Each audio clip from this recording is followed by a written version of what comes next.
Good afternoon, everyone.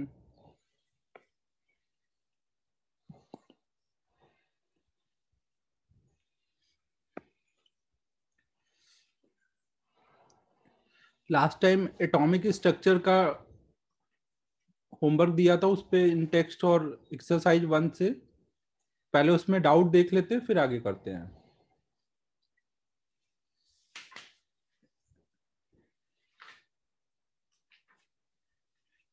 Last time मैंने इन text 3 दिया था। इन टेक्स्ट 3 में बताओ कोई डाउट है?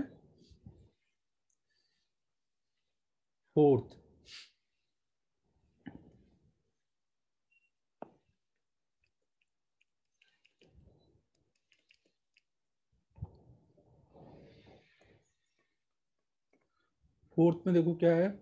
For which of the following electronic transition in Li+2 ion spectral line having same wavelength as one lines in the Lyman series of hydrogen spectrum will be found?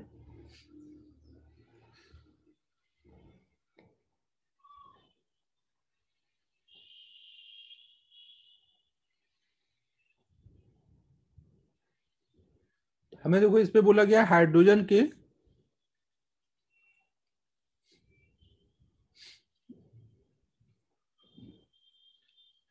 Hydrogen का Lyman series का कौन सा एक line और इसका lithium का कौन सा इसमें ट्रांजिशन सेम हो सकता है?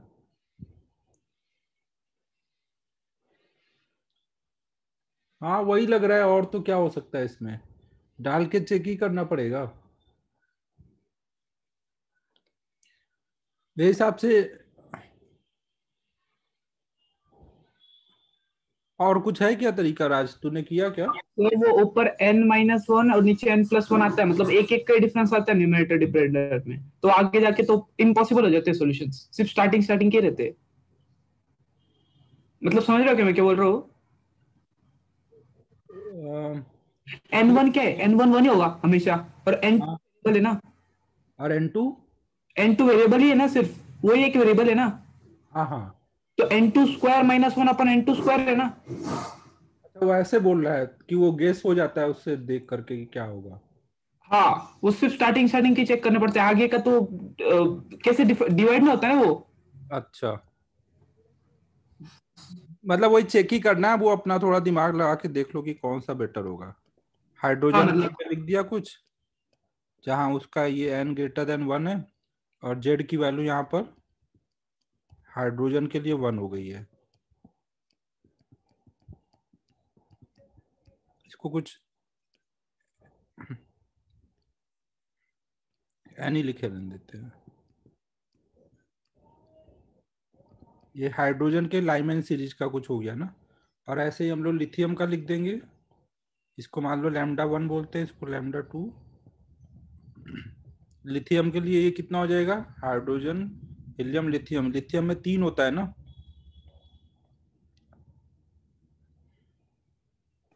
हाँ सर। तो ये कितना हो जाएगा? ये कुछ n1² - n2²। अब ये दोनों वैल्यू कब इक्वल होगी ये हमें बताना है ना। तो ये तो वैसे इतना हाँ ये इक्वल होगा। इसमें अगर हम इनको इक्वेट करें तो 3 का स्क्वायर उधर चला जाएगा ना, 1 का स्क्वायर माइनस n का स्क्वायर इक्वल टू 3 का स्क्वायर अपॉन में 1 माइनस n1² माइनस n2²।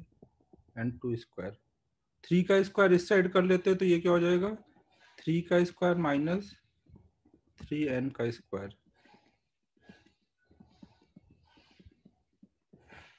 अब देखो इसको रिलेट करके क्या हो सकता है।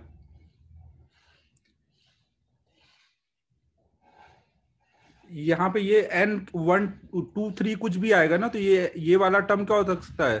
6 हो सकता है, 9 हो सकता है n की वैल्यू। ये n क्या डालोगे? 2 3 कुछ ऐसे डालोगे, तो यहाँ 3 का स्क्वायर है, यहाँ पर 6 का स्क्वायर आएगा, 9 का स्क्वायर आएगा, ऐसे आ रहा होगा ना। तो यहाँ पे अगर हम 3 ले लें और यहाँ पे 6 ले लें तो ये वाला मैच कर जाएगा। 3 और 6 का ऑप्शन है सी वाला एक। मतलब वो आपको चेक ही करना है, थोड़ा दिमाग लगा के चेक कर लो ना कि कैसे कौन सा हो रहा होगा उसमें। नेक्स्ट बताओ।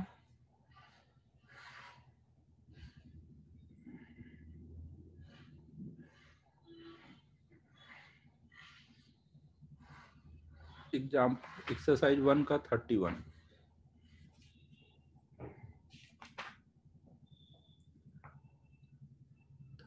में क्या है? When Z is doubled in an atom, which of the following statement are consistent with Bohr theory?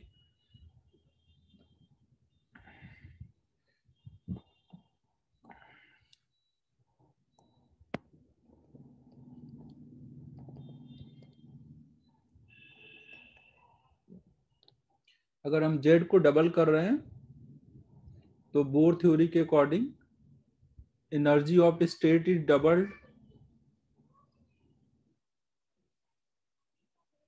नहीं दिया तो था वो, तो बोर थ्योरी के हिसाब से जो रेडियस एनर्जी सब निकाला हुआ है, तो एनर्जी में तो जेड स्क्वायर का टर्म आता है। तो अगर हमने जेड डबल किया तो ये एनर्जी 4 टाइम होगी, तो वो नहीं हो पाएगा। और रेडियस में क्या होता है? एन स्क्वायर बाई जेड का टर्म आता है। तो डी हो जाएगा ना सर, देखो। हाँ, रेडियस ऑफ ऑर्बिट हाफ हो जाएगा, सही बात है। सी भी हो जाएगा। और जेड बाई एन, हाँ सी भी हो जाएगा, सी और डी दोनों हो जाएगा।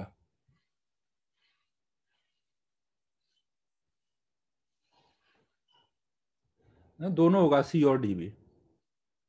चलो 25 का क्या हुआ?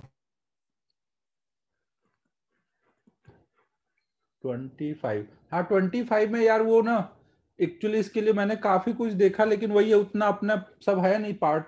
बस ऐसे ही हम लोग समझ लेते हैं कि जैसे आपने केमिस्ट्री में पढ़ा होगा ना कि एटम के अराउंड जो इलेक्ट्रॉन होता है वो एक्चुअल में वो हेंसबर्ग वाला वो कौन सा रहता था, अनसर्ट, वो प्रोबेबिलिटी वेव फंक्शन करके रहता है, उससे दिखाते हैं ना। हाँ सर, 5-6 तरीके की इक्वेशन। हाँ, तो वो मतलब एक तरह से इलेक्ट्रॉन इसके सराउंड में एक पार्टिकल ना होकर के हम एक प्रोबेबिलिटी वेव के थ्रू बताते हैं ना।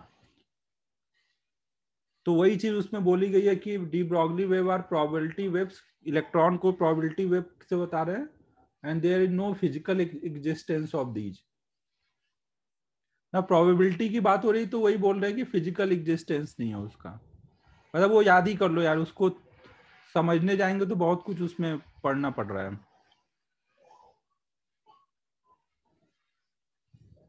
हाँ वही, उतना अपने वो सब है नहीं अपने काम का। तुम लोग क्यों एमके सर को इमोशनल कर देते हो? सर का कैसा चल रहा है इनऑर्गेनिक अभी? वो लग रहा है हो जाएगा दिवाली तक। सीएन सर तो बोल रहे थे उनका हो गया ऑर्गेनिक, अब डाउट डिस्कशन बचा है।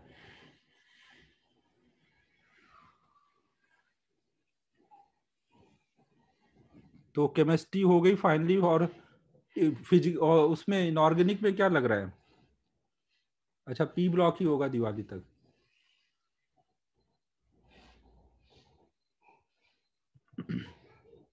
प्रथमेश अगर गवर्नमेंट अलाउ करेगी तो स्टार्ट कर देंगे हम लोग। कॉलेज का अभी आया है, यूजीसी ने अलाउ किया है, यूजीसी ने, केवल गवर्नमेंट ने नहीं अलाउ किया है।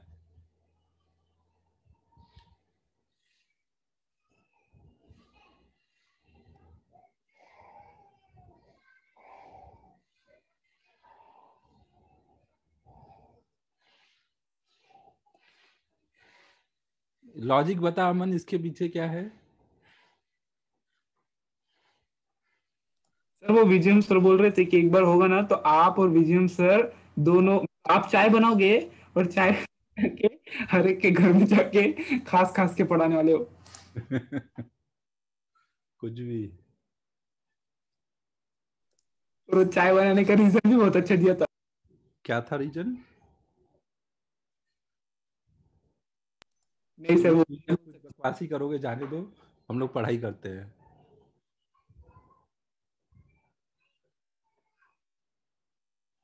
चलो तो हम लोग देखो अब एक्सरे स्टार्ट किए थे लास्ट टाइम में। एक्सरे में देखो हमने क्या देखा था कि एक हम लोग फिलामेंट वायर लेते हैं, उसमें करंट फ्लो कराते हैं, तो यहाँ पे हीटिंग की वजह से इलेक्ट्रॉन निकलने लगते हैं। तो इसके आगे फिर हमें यहाँ पर कुछ ऐसा एक कोलीमेटर लगाते हैं जिससे इलेक्ट्रॉन एक बीम के फॉर्म में बाहर आए, इसको कोलीमेटर बोलते थे। तो ये इलेक्ट्रॉन जब आगे जाता था तो आगे हम लोग यहाँ पे कुछ टारगेट मेटल रख देते हैं।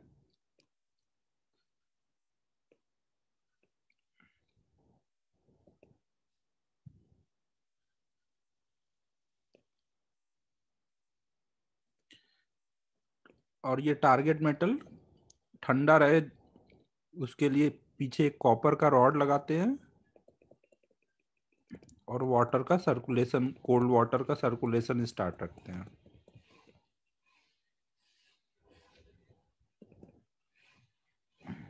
सर वो एंगल पे क्यों काटा है सर आपने? ताकि वो एक्सरे निकले तो इस डायरेक्शन में जाए, उधर ही वापस न चला जाए, इसलिए।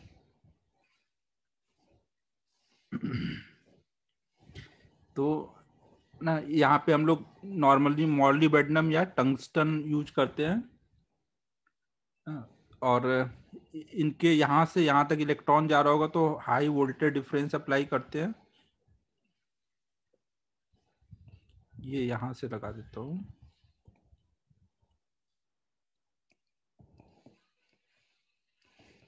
इसको कुछ V1 बोल देंगे, इसको V2।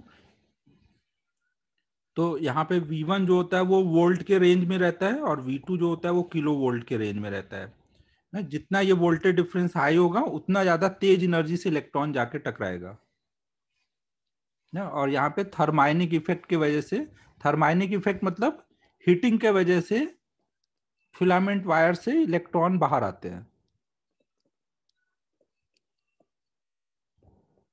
ना। हीटिंग की वजह से जो फोटोन एनर्जी मिल देता था उसको यहाँ हम हीटिंग के थ्रू दे रहे हैं ना। तो हीट की वजह से इलेक्ट्रॉन को सफिशिएंट एनर्जी मिल जाती है, वो बाहर आ जाता है ना। लास्ट टाइम हमने यहाँ तक देखा था ना। तो जब ये इलेक्ट्रॉन यहाँ पे आके टकराता है तो टकराने के बाद उसकी जो काइनेटिक एनर्जी होगी वो फोटोन में कन्वर्ट होने लगती है। काइनेटिक एनर्जी का लॉस होता है और हमें यहाँ पे एक्सरे मिलने लग जाता है। अब देखो यहाँ पर ये पूरा अरेंजमेंट जो होता है एक ऐसे सर्कुलर ट्यूब में बंद रहता है जिसको हम लोग कूलीज ट्यूब बोलते हैं।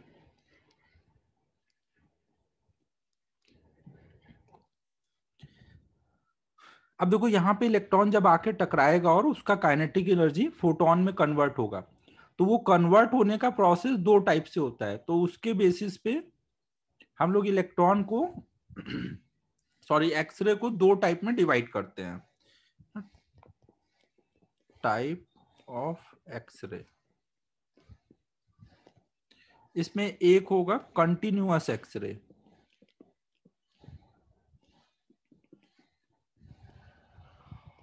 देखो ये कंटिन्यूअस एक्सरे क्या होता है? जैसे यहां से इलेक्ट्रॉन आ रहा है, अगर यहाँ वोल्टेज डिफरेंस यहाँ से यहाँ तक कुछ V2 है तो इलेक्ट्रॉन जब टकराने को जा रहा होगा तो उसकी काइनेटिक एनर्जी कितनी हो चुकी होगी, मान लो कुछ K0, वो कितनी बोलोगे E इंटू V2। यहाँ V2 ये वोल्टेज डिफरेंस होगा ना। अब वो इतनी काइनेटिक एनर्जी से जब जाके इंटर करेगा मेटल के अंदर, तो जब मेटल के अंदर इंटर करेगा तो reverse process of photo electric effect होगा। पहले क्या होता था, अंदर इलेक्ट्रॉन रहते थे तो एनर्जी देने पे बाहर आ जाते हैं। अब बाहर से अलग इलेक्ट्रॉन आ रहे हैं तो अंदर जाने के बाद उनकी एनर्जी कम हो जाएगी ना। वो एनर्जी रेडिएट करते हैं। क्यों रेडिएट करते हैं? अंदर अब बहुत सारे इलेक्ट्रॉन है, एटम्स हैं, तो वो फ्रीली उसी स्पीड से नहीं चलता रह सकता ना। वो डिफरेंट डिफरेंट एटम से इंटरेक्ट करेगा। तो इस इंटरेक्शन के प्रोसेस में मान लो कोई एटम है, इलेक्ट्रॉन आया तो उसके चार्ज की वजह से वो फोर्स फील करेगा ना। तो फोर्स फील करेगा और उसके पास से निकला, तो जैसे ही कोई चार्ज पार्टिकल फोर्स फील करता है तो एक्सिलरेटेड चार्ज पार्टिकल तुरंत क्या करेगा, एनर्जी रेडिएट करेगा ना। तो अगर मान लो वो K0 एनर्जी से इंटर किया तो यहाँ पे कुछ H इंटू एफ, मान लो कुछ डेल्टा K एनर्जी रेडिएट हो गई। अब वो चला गया कोई दूसरे एटम के पास से अब जाएगा, ऐसे वो अंदर जाता रहेगा। तो ये जो इंटरेक्शन हुआ एक शॉर्ट इंटरवल ऑफ टाइम के लिए, इसको हम बोलेंगे कि इलेक्ट्रॉन एटम से टकरा रहा है और एनर्जी रेडिएट कर रहा है। तो जब यहाँ पहुंचेगा इलेक्ट्रॉन तो उसमें एनर्जी अब कितनी रह जाएगी, K0 माइनस डेल्टा K। अब यहाँ फिर कुछ रेडिएट होगी, मान लो अब डेल्टा के डैश रेडिएट हुआ, तो फिर एक नया फोटोन आ जाएगा और इसकी एनर्जी कम हो जाएगी। ठीक है, समझ रहे हो? यहाँ पे जब क्रॉस हुआ तो उसके पास एनर्जी है डेल के नॉट माइनस डेल्टा के। अब यहाँ से क्रॉस होगा तो एनर्जी हो जाएगी के नॉट माइनस डेल्टा के माइनस डेल्टा के डैश। तो ऐसे करते करते लास्ट में फाइनली जा करके वो अंदर फ्री इलेक्ट्रॉन बन जाता है, रेस्ट पे आ जाता है। मतलब बस रैंडम मोशन करेगा, जैसे अंदर बाकी फ्री इलेक्ट्रॉन है वैसे वो भी हो जाएगा। समझ आ रहा है मैं क्या बोल रहा हूँ? इलेक्ट्रॉन तेजी से अंदर इंटर करता है और फिर अपनी एनर्जी रेडिएट करते करते लास्ट में फाइनली रेस्ट पे आ जाता है। तो हम बोलते हैं कि इलेक्ट्रॉन अंदर एटम से टकराते टकराते एनर्जी रेडिएट करके लास्ट में रेस्ट पे आ गया।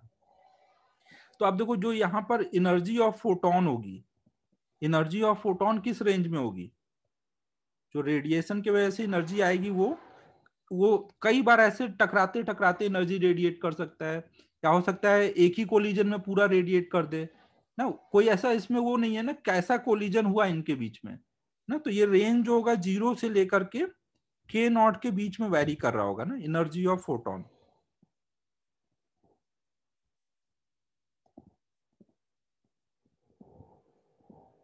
ना कैसा कोलिजन हो रहा है एटम से, उसके अकॉर्डिंग कितनी भी एनर्जी वो रेडिएट कर सकता है, बट मैक्सिमम कितनी रेडिएट कर सकता है, जितनी है टोटल कर दे एक बार में। तो ये हमारा एनर्जी ऑफ फोटोन होगा। अब हमें पता है कि कोई भी फोटोन की जो वेवलेंथ होती है और एनर्जी होती है, उसमें क्या रिलेशन होता है? Delta E H C by lambda ना। यहाँ एनर्जी मतलब क्या? डेल्टा के। तो अगर हम लैम्डा निकालेंगे तो क्या लिखेंगे? एच सी बाई डेल्टा के। तो जब के की वैल्यू मैक्सिमम होगी तो लैम्डा की वैल्यू क्या होगी? मिनिमम ना। और जब के की वैल्यू मैक्स मिनिमम लोगे तो ये लैम्डा की वैल्यू मैक्सिमम मिलेगी। तो लैम्डा का रेंज कहां से कहां तक मिलेगा? लैम्डा का रेंज एक लैम्डा मिनिमम से स्टार्ट होकर के इनफाइनाइट तक जाएगा ना। कई बार धीमे धीमे टकराते टकराते हो सकता है लास्ट के कोलिजन में बहुत tending to zero energy radiate हो रही है ना। कोई इलेक्ट्रॉन कई बार टकरा टकरा के लास्ट में हो सकता है एनर्जी रेडिएट करता जा रहा है, कोई एक ही दो बार में कर दे रहा है। तो ऐसे हम रेंज जो बोलेंगे लैम्डा मिनिमम से इनफाइनाइट तक जाएगा ना। के की वैल्यू जब जीरो डालोगे टेंडिंग टू जीरो तो ये इनफाइनाइट को जा रहा होगा, और डेल्टा के डालोगे, के नॉट डालोगे यहाँ पर तो मिनिमम आ रहा होगा। ठीक है, समझ आ रहा है मैं क्या बोल रहा हूँ? लैम्डा मिनिमम की वैल्यू कितनी लिखेंगे यहाँ पर? एच सी अपॉन में के नॉट। के नॉट मतलब E into V to.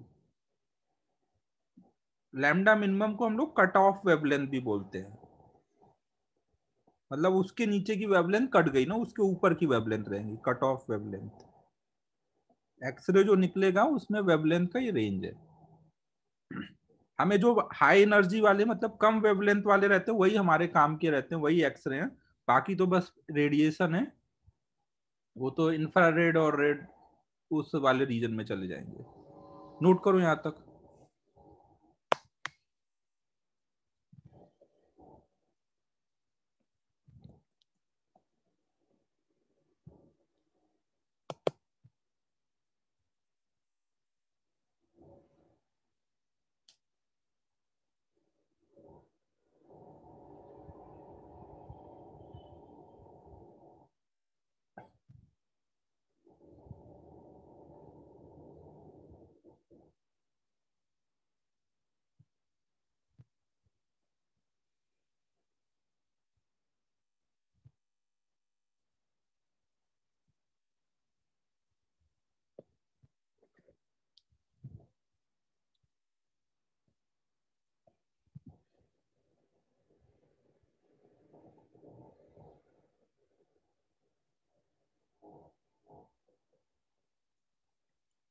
Energy of photon को ई लिखते हैं ना, डेल्टा की जगह केवल ई।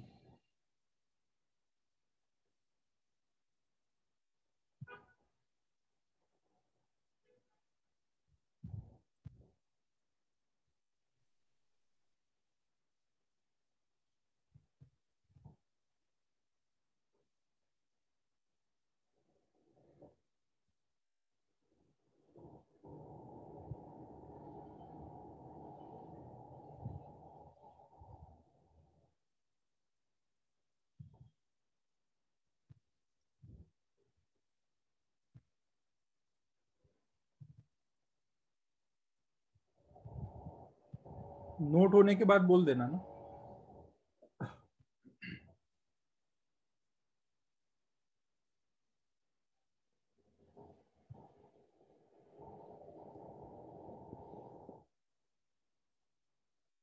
तो अब देखो यहाँ पे कंटिन्यूअस जो एक्सरे है उसकी वेवलेंथ का रेंज है कट ऑफ वेवलेंथ से इनफाइनाइट तक जा रहा है ना। कंटिन्यूअस एक्सरे का रेंज कट ऑफ वेवलेंथ से इनफाइनाइट तक।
ये इलेक्ट्रॉन बहुत छोटा सा है, ये सर्कल बड़ा बन जा रहा है, बस इलेक्ट्रॉन लिख देता हूँ मैं। ठीक है, हो गया। अमन कितना सजा सजा के लिखेगा भाई, हो गया। तो देखो पहले तो आपको ये पूछा जाएगा कि what is reason of continuous x-ray, तो फिर क्यों लिखा था एक और मिनट। अबे यार तेरे चक्कर में मैं कब से बैठा हुआ हूँ, टाइम मत वेस्ट करा यार।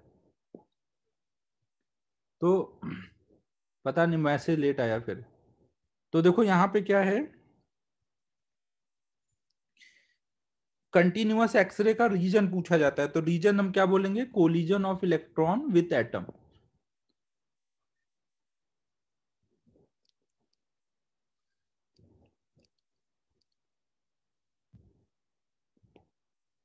एक मिनट रुकना ना।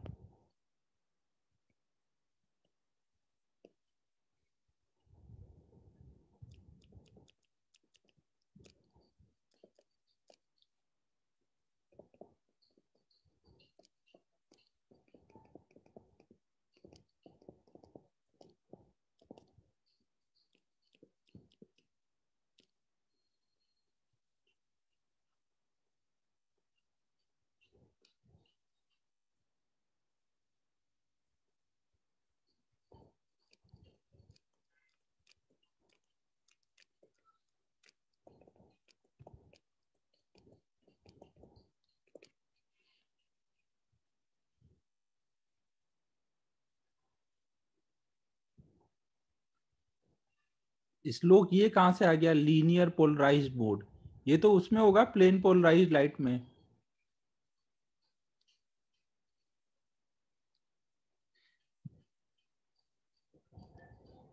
यहाँ पे देखो क्या होता है, जो एनर्जी रेडिएट हो रही है उसका क्या रीजन है, इलेक्ट्रॉन जो है टकरा रहे हैं और वो डी एक्सिलरेट हो रहे हैं ना।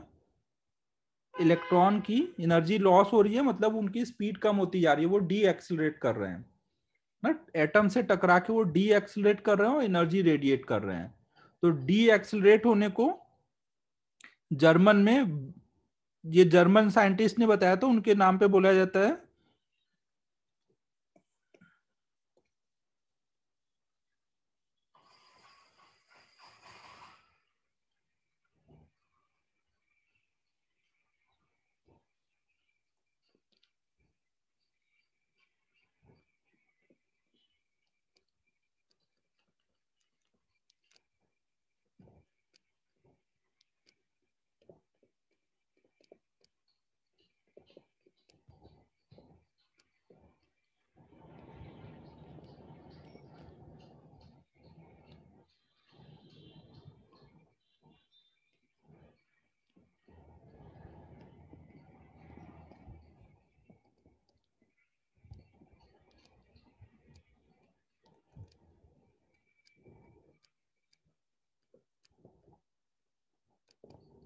ना, इसको हम लोग ब्रेम स्ट्रॉह लंग करके कुछ बोलते हैं, आप समझ लो क्या प्रोनाउंसिएशन है इसका। ये जर्मन में है और इसका मतलब होता है ब्रेकिंग रेडिएशन। ब्रेक लग रहा है इलेक्ट्रॉन के स्पीड पे और वो रेडिएट कर रहा है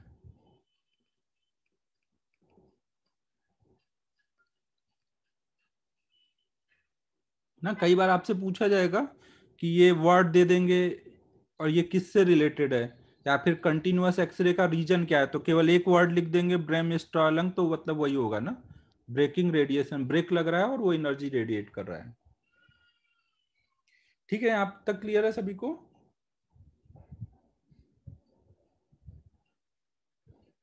अगर हम यहाँ पे एक्सरे की, देखो यहाँ पे जो एक्सरे निकल रहे होंगे वो डिफरेंट डिफरेंट वेवलेंथ के बहुत सारे फोटोन निकल रहे होंगे ना। तो अगर हम उनकी इंटेंसिटी का वेवलेंथ के साथ ग्राफ ड्रॉ करें, तो एक तो लैम्डा मिनिमम होगा, उससे छोटा वेवलेंथ का कोई रे आ ही नहीं रहा होगा एक्सरे ना, उससे आगे कहीं जा रहे होंगे, और वो भी आगे का ग्राफ ऐसा कुछ मिलता है, लैम्डा मिनिमम से पहले ये ग्राफ ऊपर जाता है, फिर धीमे धीमे टेंडिंग टू जीरो हो जाता है। मतलब बहुत हाई एनर्जी, बहुत हाई वेवलेंथ से निकलने वाले रेज बहुत कम हो जाते हैं ना। मोस्ट ऑफ द जो रेज निकलते हैं एक वो मीडियम रेंज के वेवलेंथ के निकलते हैं, और सबसे छोटा जो होगा वो लैम्डा मिनिमम, वो जो कट ऑफ वेवलेंथ होगा। ठीक है, ऐसा कुछ हमें इंटेंसिटी वर्सेस वेवलेंथ का ग्राफ मिलता है। ठीक है, क्लियर है सभी को?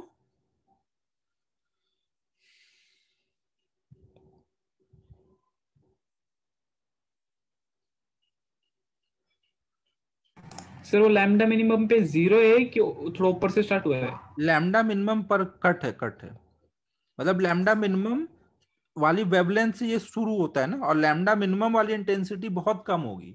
मतलब ऐसा बहुत कम इलेक्ट्रॉन होंगे जो एक ही कोलिजन में पूरी एनर्जी रेडिएट कर दें। हाँ, वो बट है, होने की पॉसिबिलिटी है, इसलिए बहुत कम इंटेंसिटी मिलेगी, लेकिन होगी थोड़ी। अब देखो, अगर हम यहाँ पर फिलामेंट वायर का पोटेंशियल बढ़ाएं तो क्या बढ़ेगा? कोई भी एक वेवलेंथ की अगर हम इंटेंसिटी देखें, अगर हम यहाँ पे फिलामेंट का वोल्टेज बढ़ाएंगे तो उससे क्या बढ़ेगा?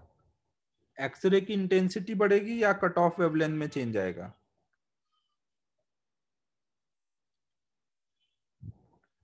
अगर आप यहाँ का वोल्टेज बढ़ाओगे तो मोर नंबर ऑफ इलेक्ट्रॉन यहाँ से निकलेगा, क्योंकि ज्यादा करंट फ्लो होगी तो ज्यादा हीटिंग होगी, ज्यादा इलेक्ट्रॉन निकलेंगे। ज्यादा इलेक्ट्रॉन निकलेंगे तो यहाँ पे क्या होगा? हर एक वेवलेंथ से जो फोटोन निकल रहे हैं तो वो पहले से ज्यादा मिलेंगे ना, लेकिन क्या इंटेंसिटी बढ़ जाएगी? वो नहीं बढ़ेगी ना। तो यहाँ पे ग्राफ कुछ ऐसा आ जाएगा ना। अगर हमारा ये मान लो V1 वोल्टेज है और ये V1 डैश वोल्टेज है ना, तो यहाँ पे V1 dash greater than V1 है ना। फिलामेंट का वोल्टेज बढ़ाने से लैम्डा मिनिमम चेंज नहीं होगा, बस इंटेंसिटी बढ़ जाएगी ना।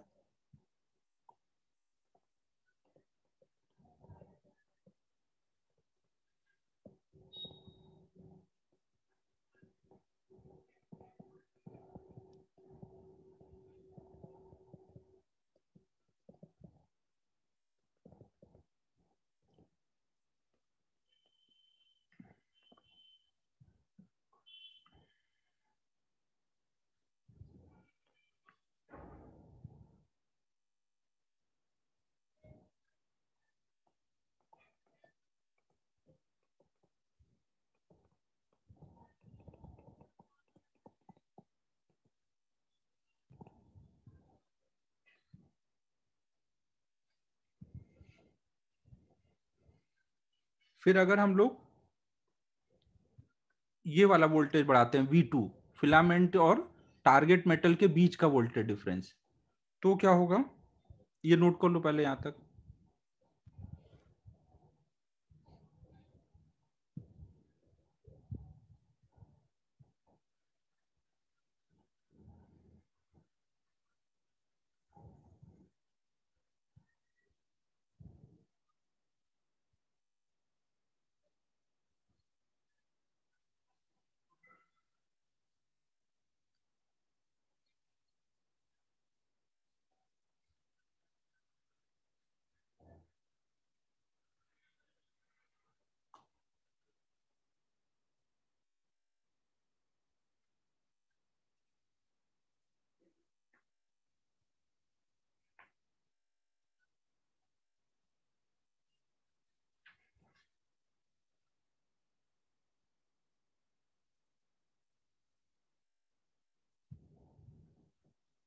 हुआ नोट?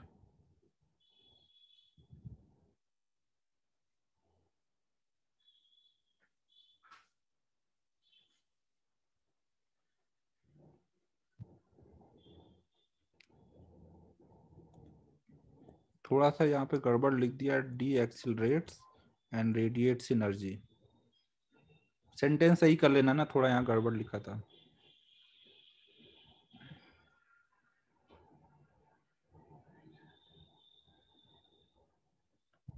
अब अगर हम V2 बढ़ाएंगे तो क्या होगा, K नॉट बढ़ेगा ना, वो ज्यादा एनर्जी से आके टकराएगा, ज्यादा एनर्जी से टकराएगा तो कट ऑफ वेवलेंथ की वैल्यू चेंज हो जाएगी।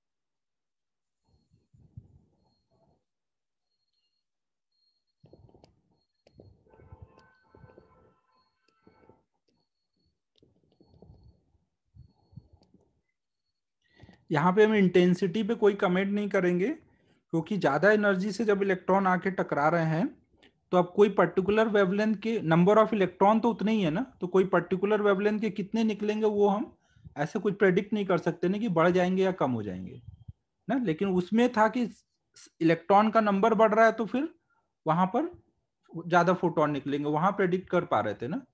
ज्यादा एनर्जी से सेम नंबर ऑफ इलेक्ट्रॉन आ रहे हैं तो हम इंटेंसिटी पे कोई कमेंट नहीं करेंगे ना, वो पूछा भी नहीं जाएगा आपसे ना। कट ऑफ वेवलेंथ पे ही हम कमेंट करेंगे जब V2 बढ़ाएंगे तो। ठीक है, समझ आ रहा है मैं क्या बोल रहा हूँ?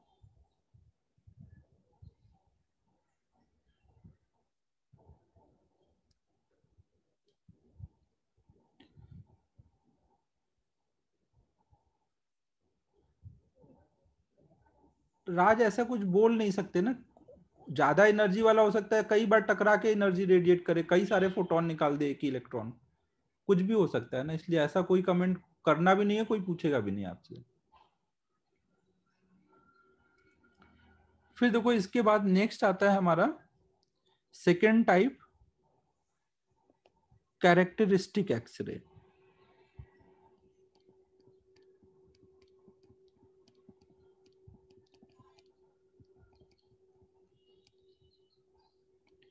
देखो ये कैरेक्टरिस्टिक एक्सरे क्या होता है, जो आई और लैम्डा का ग्राफ बनाया जाता है। अभी हमने जो पीछे ग्राफ बनाया था उसमें केवल हमने कंटिन्यूअस एक्सरे को दिखाया था, लेकिन ये देखा जाता है कि जब आप ग्राफ बनाते हो तो उसमें ग्राफ में ऐसा कुछ मिलता है,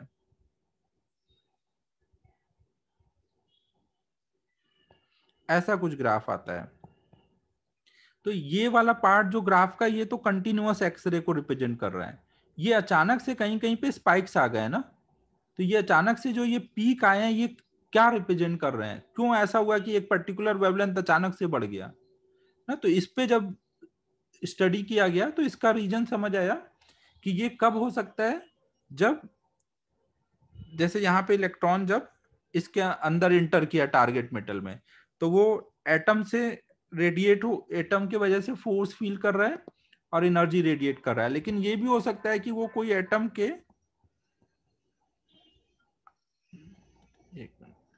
हमें पता है कि एटम के अंदर बहुत सारे ऐसे अंदर इलेक्ट्रॉन्स होंगे ऑर्बिटल में, और अगर कोई बाहर से इलेक्ट्रॉन तेजी से आ रहा हो इसको टकरा के यहां से हटा दे तो वैकेंसी क्रिएट हो जाएगी। अब वैकेंसी क्रिएट हो जाएगी तो क्या होगा, ऊपर वाले इलेक्ट्रॉन ट्रांजिशन करके नीचे आने लग जाएंगे और रेडिएशन की वजह से एनर्जी निकलेगी। और ये जो रेडिएशन होगा ये क्या होगा, कुछ कुछ फिक्स ऑर्बिटल गैप वाली एनर्जी निकल सकती है ना, हर एक वेवलेंथ तो नहीं निकल सकती। एटम में तो जो एनर्जी गैप होता है लेवल्स के बीच में वो तो फिक्स होता है, तो इसलिए कुछ कुछ वेवलेंथ पे ही ऐसे हमें स्पाइक्स मिले हैं। तो ये जो स्पाइक्स होते हैं ये किस चीज को रिप्रेजेंट करेंगे, कौन सा टारगेट मेटल है, इससे हम पहचान सकते हैं ना। अगर हमें ये गैप पता चल जाए किसका है कितना है, तो हम समझ सकते हैं ये कौन सा टारगेट मेटल हो सकता है। मतलब ये स्पाइक्स उस टारगेट मेटल के कैरेक्टर को बताएगा, इसलिए इसका नाम दिया गया कैरेक्टरिस्टिक एक्सरे। समझो ना, ये टारगेट मेटल को हम आइडेंटिफाई कर सकते हैं इसका यूज करके, तो इसलिए ये टारगेट मेटल का कैरेक्टर बता रहा है, इसलिए इसको कैरेक्टरिस्टिक एक्सरे बोला गया है ना। तो रीजन ऑफ कैरेक्टरिस्टिक एक्सरे क्या है, लिख लेते हैं यहाँ पे।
नोट करो यहां तक।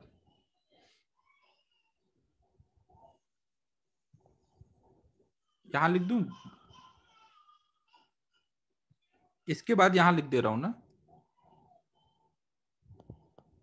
नोट करना स्टार्ट कर दो।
तो वो जो भी वेवलेंथ का ये कैरेक्टरिस्टिक एक्सरे है, उस वेवलेंथ का कंटिन्यूअस तो है ही है ना, कंटिन्यूअस तो सारे वेवलेंथ का मिल ही रहा था, लेकिन इसका कैरेक्टरिस्टिक भी मिला, तो ऐड होके नंबर बढ़ गया ना।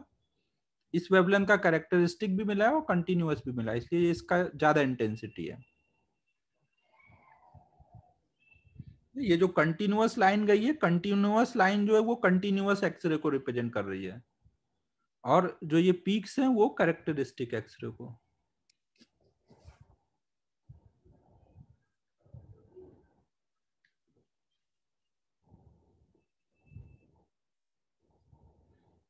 अमन, अगर ऐसा है तो बहुत अच्छी बात है यार, क्लासेस खुलते हैं तो ओपन किया जाएगा हम लोग भी थोड़ी थोड़ी स्ट्रेंथ के साथ, एटलीस्ट तुम लोग के डाउट्स वगैरह और ये कुछ कुछ कर लेंगे।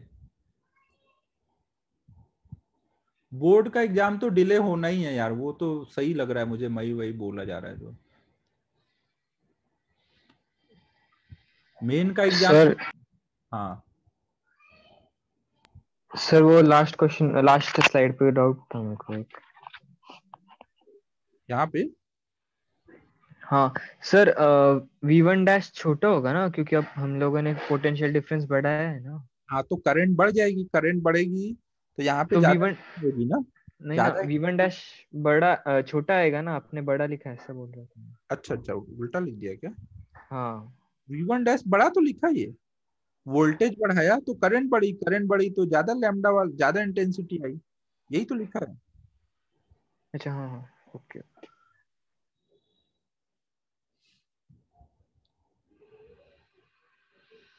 हाँ सर। और वो फॉर के बाद क्या लिखा है आपने ऊपर? Be spikes for. यहाँ पर so there will be spikes for few wavelength, सब के लिए नहीं, कुछ ही वेवलेंथ के लिए होंगी, for few wavelength in I and lambda graph.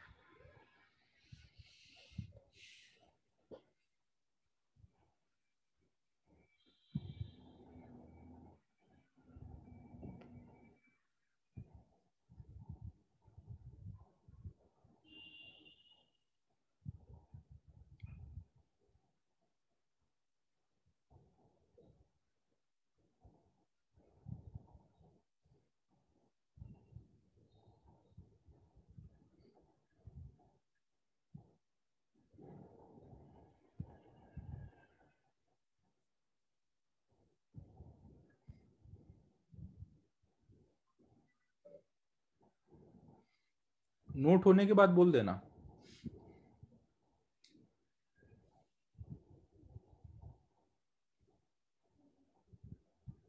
तो समझो ना, एक्सरे निकलने के दो रीजन है ना, एक तो इलेक्ट्रॉन जब तेजी से अंदर इंटर करता है तो कोलिजन की वजह से एनर्जी का लॉस होता है, वो वाले एक्सरे।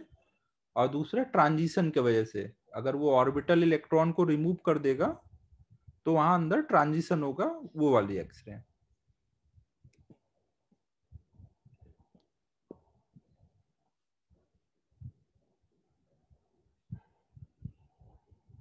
श्लोक को देख रहे हो, लेट क्लास में बहुत मजे आ रहे हैं, फुल डाउट वाउट पूछ रहा है, थम्सअप वम्सअप कर रहा है। सुबह वाली क्लास में तो बस बैठा ही रहता था ये।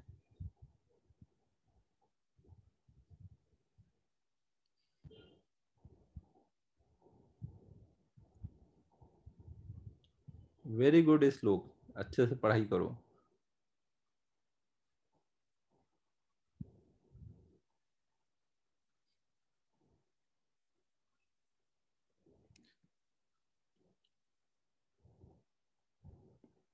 नेक्स्ट पेज पे चलें।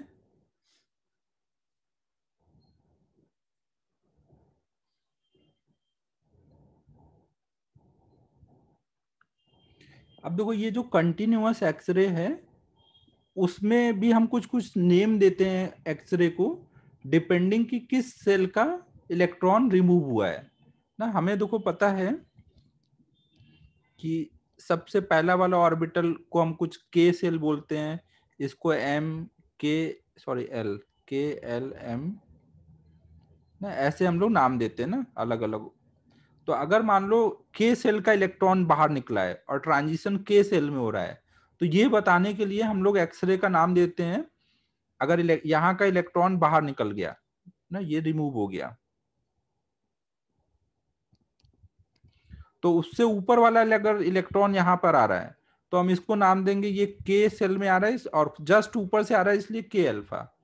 उससे ऊपर से अगर के सेल में आया तो इसको बोलेंगे के बीटा, और उससे ऊपर से आया तो के गामा।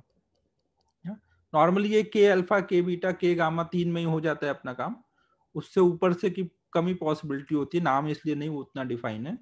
तो अगर आपको पूछा जाए कि के अल्फा एक्सरे क्या है तो क्या मतलब होगा, के सेल का इलेक्ट्रॉन निकल गया है तो के सेल के इलेक्ट्रॉन को फिल करने के लिए जस्ट ऊपर से ट्रांजिशन हुआ है। ठीक है, क्लियर है ना? के एक्सरे का मतलब होगा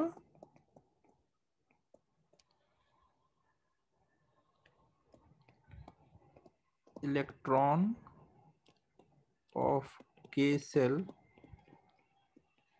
is removed due to collision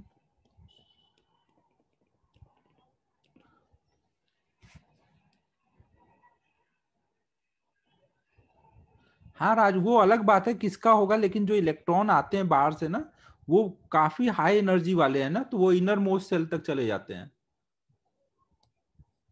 ना। मोस्टली हमें यहाँ पर इनर ऑर्बिटल वाला एक्सरे ही मिलता है, क्योंकि वो हाई एनर्जी से आते हैं ना, तो अंदर वाले इलेक्ट्रॉन रिमूव कर हाई देते हैं। एनर्जी से आएगी तो एन वाले ज्यादा उड़ा देगी ना वो, तो के वाले को क्यों पढ़ रहे हैं अपन? के को रिमूव करना ज्यादा डिफिकल्ट है ना, उसके लिए ज्यादा एनर्जी वाला इलेक्ट्रॉन चाहिए। हाँ तो फिर वो के वाले कम रहेंगे। सब रिमूव होंगे, सब रिमूव होंगे, मैं ये नहीं बोल रहा हूँ कि केवल के का ही होगा, लेकिन के का भी हो सकता है यहाँ पे, क्योंकि हाई एनर्जी से पार्टिकल आ रहे हैं, इलेक्ट्रॉन आ रहे हैं। हाँ सर समझा। तो अब देखो यहाँ पे अगर हमें के अल्फा बोला गया, के अल्फा एक्सरे का मतलब होगा कि एल सेल से के सेल में ट्रांजिशन हो रहा है ना। के बीटा मतलब उससे ऊपर एम सेल से के सेल में ट्रांजिशन हो रहा है ना। ऐसे ही के गामा मतलब एन सेल से के सेल में ट्रांजिशन हो रहा है। तो अगर आपको पूछा जाए कि भाई लैम्डा कितना होगा के अल्फा एक्सरे का, तो आप क्या करोगे, एच सी बाई ई, ई कितना होगा, एल और के बीच का जो एनर्जी डिफरेंस होगा ना, वो नीचे डिवाइड करोगे तो के अल्फा का वेवलेंथ मिल जाएगा ना। सेम वे में के बीटा निकालना होगा ना, ऐसे कर सकते हैं।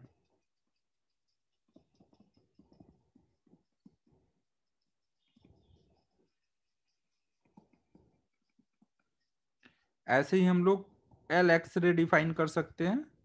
एल एक्सरे मतलब electron of L shell is removed.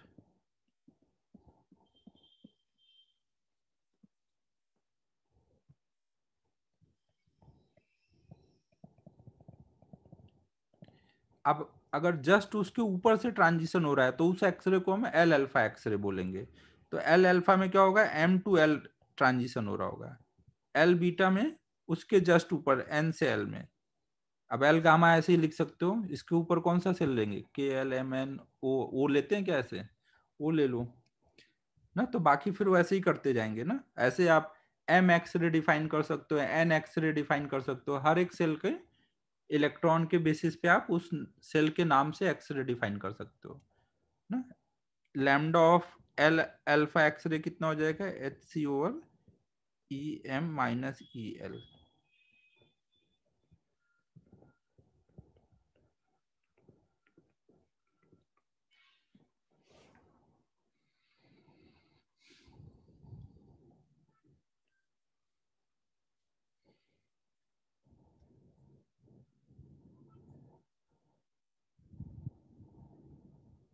Z तक मतलब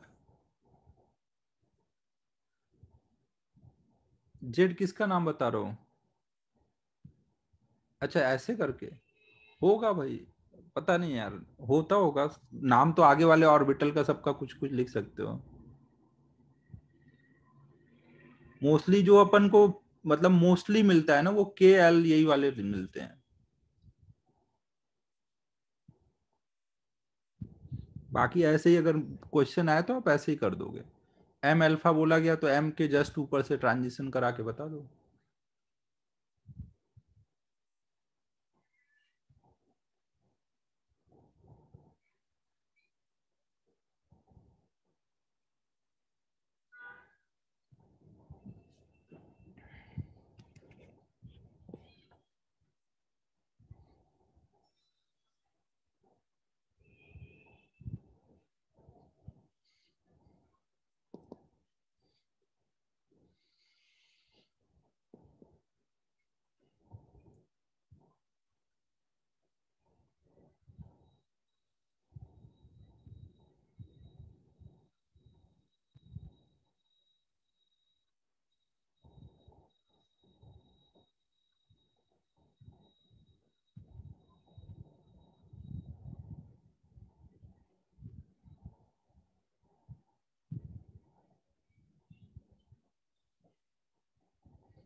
नोट हुआ?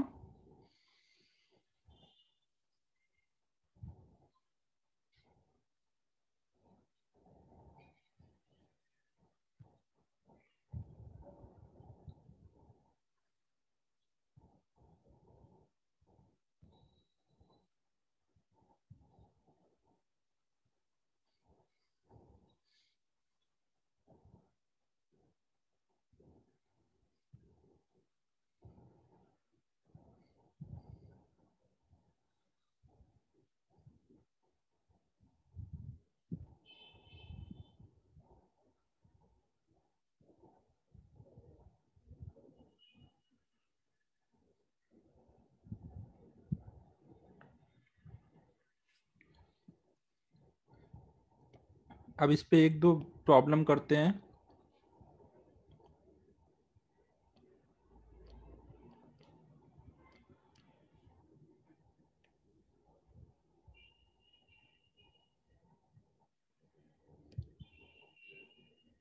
मान लो सपोज कहीं पे ऐसा आई और लैम्डा का ग्राफ दिया है और बोल दिया गया है कि पहला पीक, यहाँ पे दो पीक हैं और बोल दिया गया कि ये दोनों पीक में से एक पीक के अल्फा को रिप्रेजेंट कर रहा है, एक के बीटा को।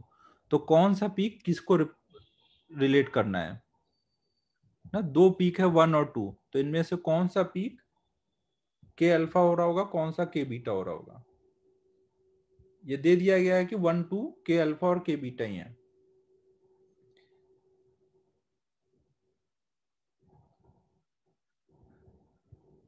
कथन ने तो दिमाग ही नहीं लगाया, जो पहले आया वो अल्फा, जो बाद में आया वो बीटा। देखो यहाँ पे बीटा मतलब क्या हो रहा होगा, एम से के में ट्रांजिशन हो रहा होगा, अल्फा मतलब एल से के में। तो ज्यादा एनर्जी डिफरेंस किस में मिलेगा? बीटा में। अल्फा में तो क्या है, जस्ट ऊपर से ट्रांजिशन हुआ है, और बीटा में क्या हुआ है, उसके ऊपर से ट्रांजिशन हुआ है। तो ज्यादा एनर्जी किस में होगी? के बीटा में ना। एनर्जी ऑफ के बीटा जो होगी वो ग्रेटर देन होगी एनर्जी ऑफ के अल्फा। अब जिसकी एनर्जी ज्यादा होगी उसकी वेवलेंथ क्या होगी? जिसकी एनर्जी ज्यादा होगी, ये समझो ना सभी, के अल्फा मतलब ये वाला और के बीटा मतलब ये वाला। तो ना जिसकी एनर्जी ज्यादा उसकी वेवलेंथ कम ना। तो यहाँ पे देखो वेवलेंथ कम किस में है? पहले जो आ रहा है उसकी वेवलेंथ कम है ना, बाद वाली वेवलेंथ ज्यादा है। यहाँ पे लैम्डा 1 लैम्डा 2 ना, लैम्डा 1 छोटा है, तो छोटा वेवलेंथ मतलब वो के बीटा को रिप्रेजेंट कर रहा होगा, ये के अल्फा को।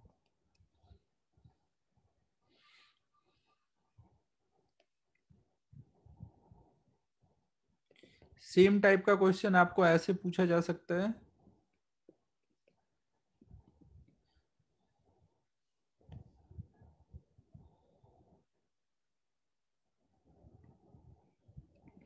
कि अगर ये दो पीक हैं और बोल दिया गया कि यहाँ पे एक पीक के अल्फा है और दूसरा पीक एल अल्फा है, तो कौन सा के अल्फा है, कौन सा एल अल्फा है?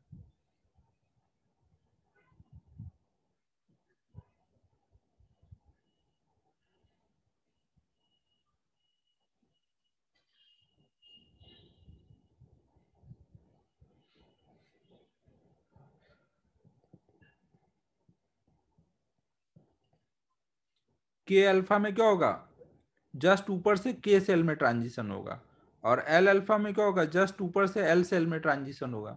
और हमें पता है जैसे जैसे हम ऊपर जाते हैं एनर्जी गैप क्या होता जाता है, कम होता जाता है ना। ये एनर्जी गैप ज्यादा होगा इस एनर्जी गैप से, मतलब एनर्जी ऑफ के अल्फा ग्रेटर देन होगा एनर्जी ऑफ एल अल्फा। तो जिसकी एनर्जी ज्यादा उसका वेवलेंथ कम नो, तो इसलिए ये यहाँ पे लैम्डा 1 लैम्डा 2, तो लैम्डा 1 को ये रिप्रेजेंट कर रहा है, लैम्डा 2 को ये कर रहा है। ठीक है, सबको क्लियर है?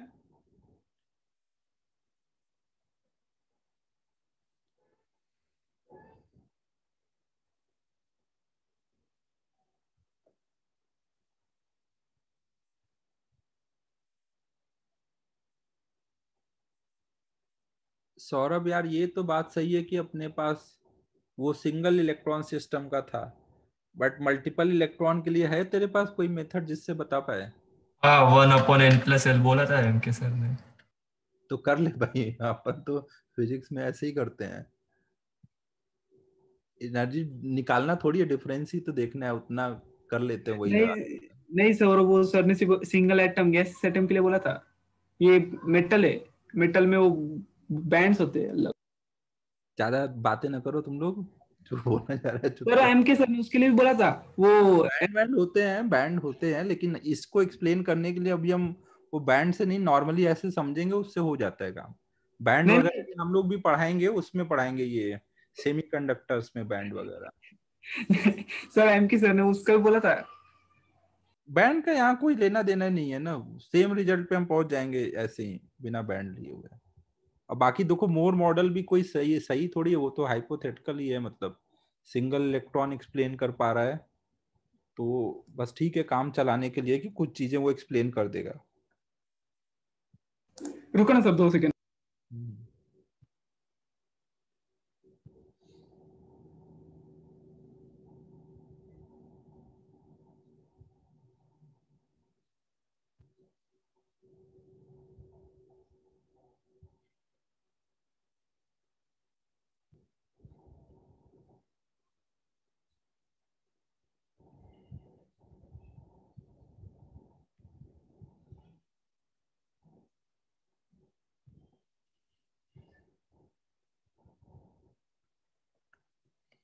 फिर देखो यहाँ पर एक छोटा सा पॉइंट हमें और देखना है।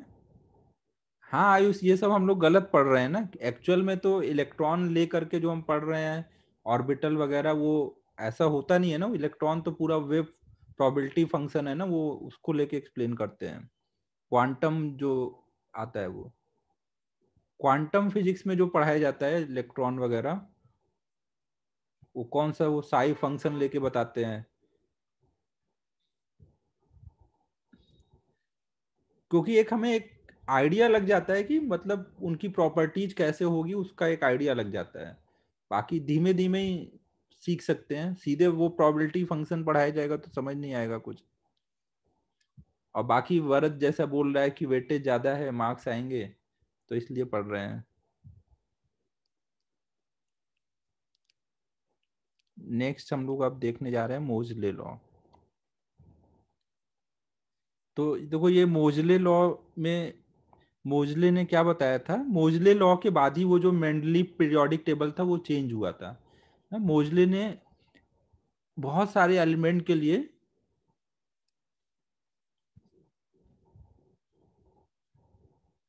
चलो अच्छा है, तुम लोग को सर ने काफी ज्ञान दे दिया है, बस उसको ज्यादा यूज नहीं करना। 12th लेवल तक में जितना जरूरत लगे उतना ही करो। तो देखो मोजले ने क्या किया, मोजले ने बहुत सारे टारगेट मेटल के लिए कैरेक्टरिस्टिक एक्सरे को स्टडी किया ना, और उसके फ्रीक्वेंसी को उनके एटॉमिक नंबर के साथ प्लॉट किया, तो उन्होंने देखा कि कुछ ऐसा ग्राफ मिल रहा है। अबे राज, कब इंग्लिश सुधरेगी तेरी? तेरे को पढ़ाते पढ़ाते मेरी सुधर गई। तो उन्होंने बोला कि जो फ्रीक्वेंसी होगी के अल्फा एक्स रे की ना, ये क्या है, फ्रीक्वेंसी ऑफ कैरेक्टरिस्टिक एक्सरे लिख देता हूं यहाँ पे।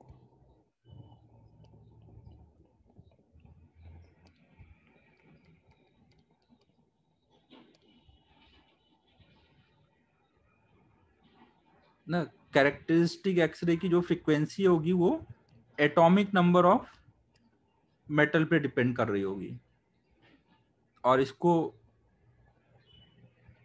बाद में ऐसे लिख देते हैं जहां पे ए और बी कांस्टेंट्स हैं।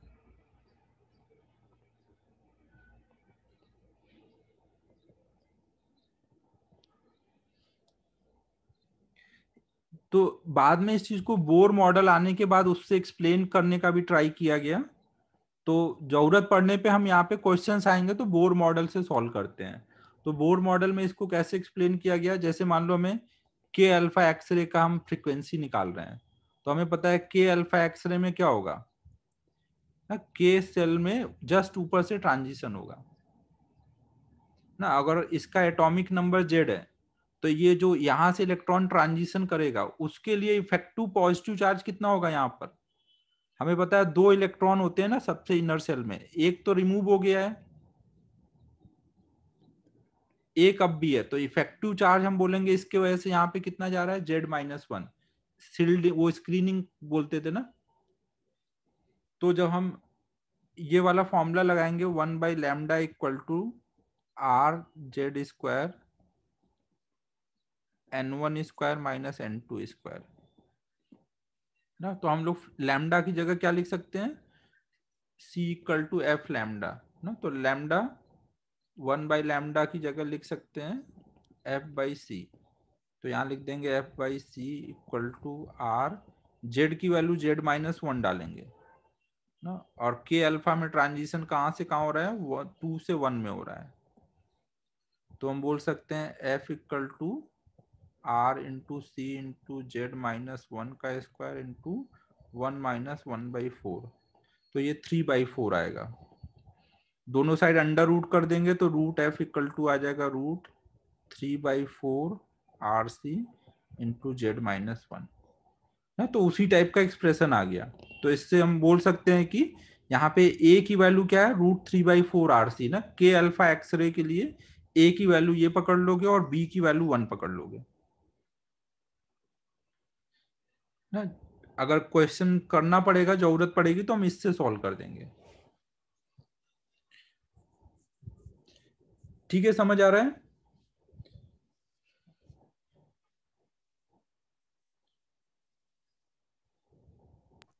सर एक चीज समझी नहीं, मतलब कैरेक्टरिस्टिक मतलब 2-3 होगी ना वेवलेंथ तो। हाँ, तो उन्होंने कोई एक का लेकर के स्टडी किया। अब उन्होंने कैसे किया उस पे मत जाओ। उन्होंने कोई मान लो के अल्फा लेके सबका स्टडी किया, अच्छा अच्छा अच्छा, समझा समझा। कोई एक।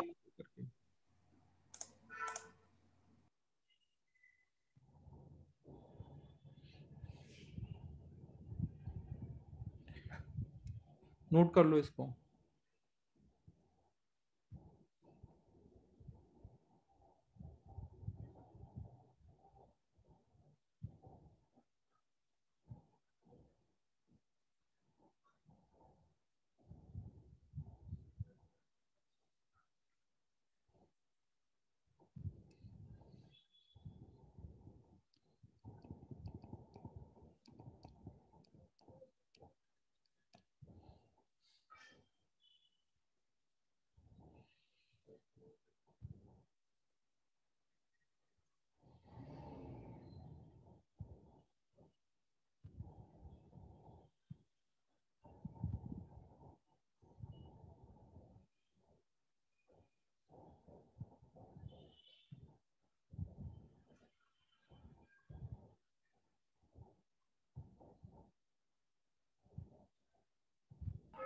सर वो सिर्फ Z-1 आएगा ना लास्ट में। हाँ हाँ, सॉरी, स्क्वायर हट जाएगा ना, अंडर रूट लगा दिया है। Z-1।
पीक मतलब वो इंटेंसिटी बोल रहा है, ज्यादा इंटेंसिटी होगी ऐसा।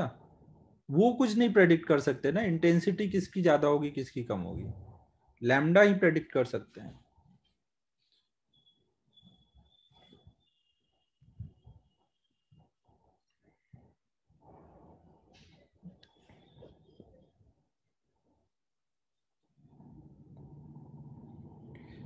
के बीटा का पी, के बीटा तो कम ही होना चाहिए, मतलब मेरे हिसाब से तो कम ही होना चाहिए। ऐसा कुछ प्रेडिक्ट तो नहीं करते, ज्यादा पास से जल्दी ट्रांजिशन होना चाहिए। ज्यादा पास जाने के लिए बहुत ज्यादा एनर्जी लगेगी ना, पर कम एनर्जी वाले तो जल्दी उड़ जाएंगे। नहीं नहीं, एक बार मान लो के सेल का इलेक्ट्रॉन उड़ गया तो जस्ट ऊपर से ट्रांजिशन की प्रोबेबिलिटी ज्यादा होगी ना, वो ज्यादा हाँ अट्रैक्ट हो रहा होगा ना न्यूक्लियस से इसके कंपैरिजन में। हाँ, पर वो बीच में वाला उड़ेगा, उसकी प्रोबेबिलिटी कम है ना पर सर। वो अलग बात है। अच्छा वो वैसे बोल रहे हो प्रोबेबिलिटी कम है, हाँ ठीक है। वैसे इन सब चीजों पे नहीं कुछ ऐसे कमेंट करते हम लोग। तो देखो हमें ये समझ आ गया ना कि ऐसे के अल्फा एक्सरे को हम लेके अगर सोचें बोर मॉडल से ना, ये मतलब एक देखो बोर से एक आइडिया लिया गया कि हाँ ऐसा हो सकता है ना, ये एकदम सही है ऐसा नहीं है ना। तो उससे हमें अगर सॉल्विंग के लिए आएगा तो यही मॉडल यूज करके हम बता देंगे, ए को ले लेंगे ये, बी को ये और फ्रीक्वेंसी। तो इससे काफी हद तक रिजल्ट मैच करता है ना, इसीलिए बोर मॉडल हम लोग पढ़ते हैं क्योंकि काफी चीजें उससे एक्सप्लेन हो जाती हैं। अब एक दो इस पे बेसिक से क्वेश्चन कर लेते हैं।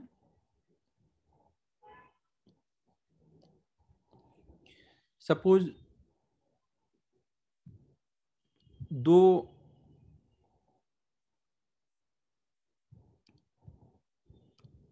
ग्राफ हमने ड्रॉ किए आई वर्सेस लैम्डा के।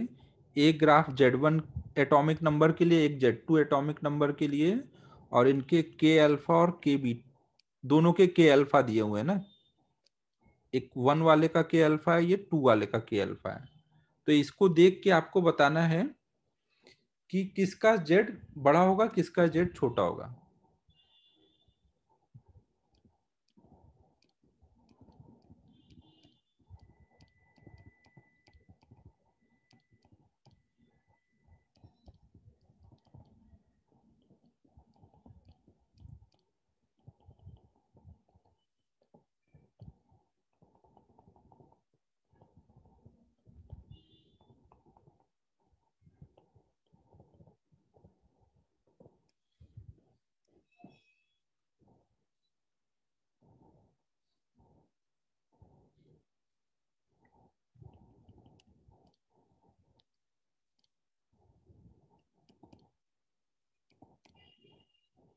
हमको देखो यहाँ पे ये गिवन है lambda 1 is lambda less than lambda 2 given है ना, और हमें पता है कि अगर लैम्डा लेस देन लैम्डा 2 है तो इनकी फ्रीक्वेंसी क्या रहेगी, इनवर्स रिलेशन होता है ना, फ्रीक्वेंसी ग्रेटर देन ये रहेगी।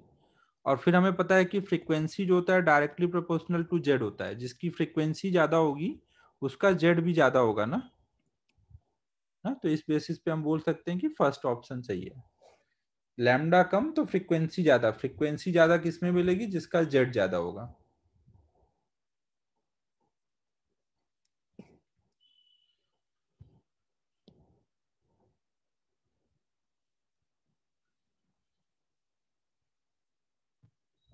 नेक्स्ट पेज पे चलें।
नेक्स्ट अब प्रॉब्लम हम लोग देख रहे हैं।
तो इसमें क्या बोला गया है कि एक्सरे, ये कोबाल्ट का हम लोग कैरेक्टरिस्टिक एक्सरे जब स्टडी कर रहे थे तो उसमें हमें के अल्फा एक्सरे के लिए दो वैल्यू मिली, एक तो 178.9 पिकोमीटर और एक 143.5 पिकोमीटर, ऐसे दो वैल्यू मिली।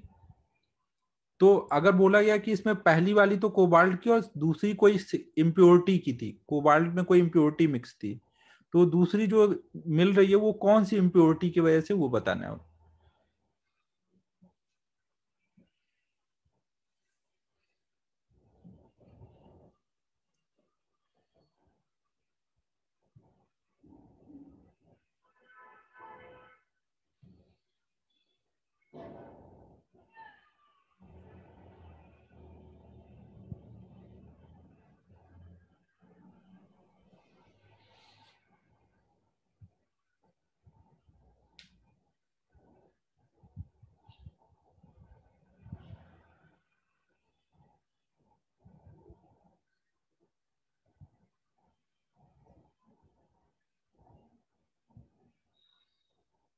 नहीं 24 तो नहीं आता।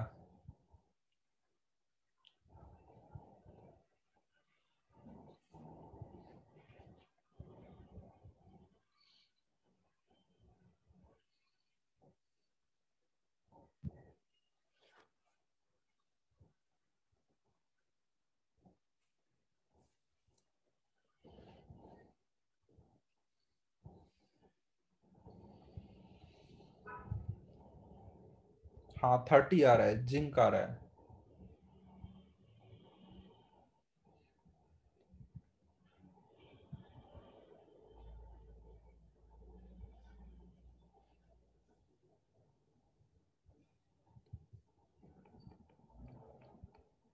ना हमें पता है कि रूट एफ इक्वल टू हम लिख सकते हैं ए इंटू जेड माइनस बी ना। तो अगर हमें इनकी रेशियो देखनी है तो हम लोग लिख सकते हैं ए कट जाएगा Z1 माइनस बी अपॉन में Z2 माइनस बी, और के अल्फा के लिए बी की वैल्यू 1 ले लेंगे।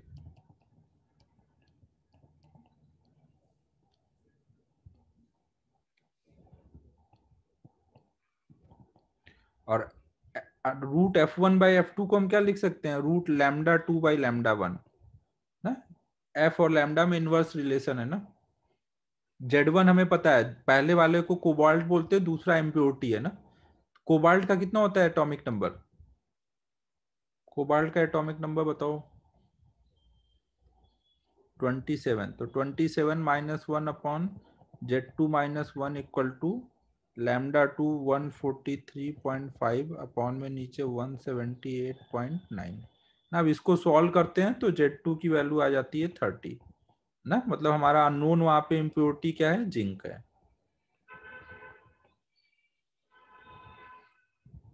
तो एक्सरे में ऐसे एकदम सिंपल सिंपल क्वेश्चन होते हैं ना। ये एक्सरे में तो काफी टफ हो गया, एक्सरे के हिसाब से इतना भी नहीं होता, एक्सरे सिंपल टॉपिक है एकदम। तो एक्सरे में इतना ही पढ़ना था हमें, एक्सरे हो गया। अब हम लोगों को लास्ट टॉपिक अपना पढ़ना है इसमें, न्यूक्लियस के बारे में। एटॉमिक फिजिक्स वाला पार्ट कंप्लीट हो गया, अब न्यूक्लियर फिजिक्स वाला पार्ट स्टार्ट करना है। तो अभी करीब 40 मिनट है, बेसिक वाला पार्ट हो जाएगा, काफी कुछ न्यूक्लियर फिजिक्स का। स्टार्ट करते हैं वो।